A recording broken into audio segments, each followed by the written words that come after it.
وكي ما قلت بينج روجن شر لإيران وإسرائيل آنگو دنابرا وانت دوام دكن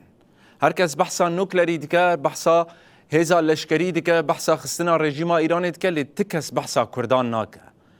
إيران يك جوالاتين كو هري زيدا كرد لدجين وعردك يوان اي أصيل اي بنجهين لهي أمنها بحثا كردن رجهلاتي كردستان بكن لإيران چقاس هنا نفوس آوان لوی داره چقاسه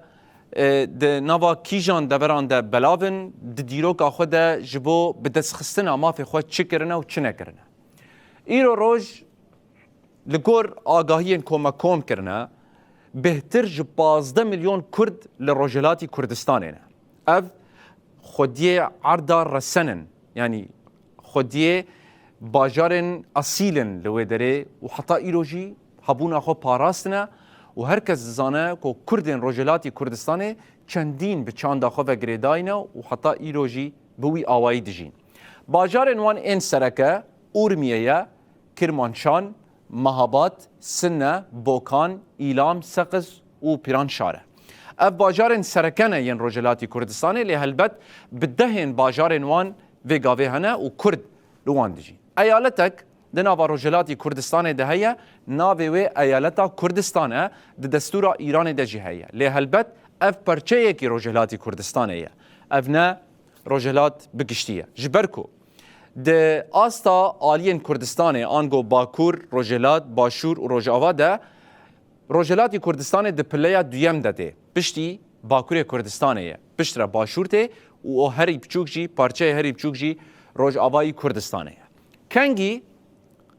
رجلات كد بن هجموني وسرورية دولة إيران ده. ده بيمانا قصر شيرين 1639 ده نابرا الصفوي وعثماني ده ودمي كردستان كرن دو برچه. وأب برچه هان كد بن هجمونية إيران ده وحتى رجا إيروجي ماي. هلبت جوان إيريشن كو ام بحثا واندكن كردن رجلاتي كردستان جي پر بباندور ده. ده ديروك أخوده پر گاو آویتنه، پر تفگر کرنه، پر شورش لدار خستنه، امینها بحثا شورش وان این سرکه بکن. لرجلاتی کردستانه گاوین جبو بدست خستنه حق خود چه گاو هاتنه آویتن. امی بشی بحثا تفگره سمکوی شکاکی بکن، تفگره که نابداره دیروکا کردان و بتایبت رجلاتی کردستانه. بشتره قاضی محمد در سال 1946 و آخری نافداره کد انجام آویده کمارا کردستان هات دام از راندن و پشتی 11 ماهان و به دستوردانا دولت ایران هات هلوشاندن و قاضی محمد هات بدار وکرن و دمه قاضی محمد گوتبو من شیرت آخوا لوکر و مه هون سپارتن خوده و امچون گرک جنها و شونده هون خبات بدن مشاندن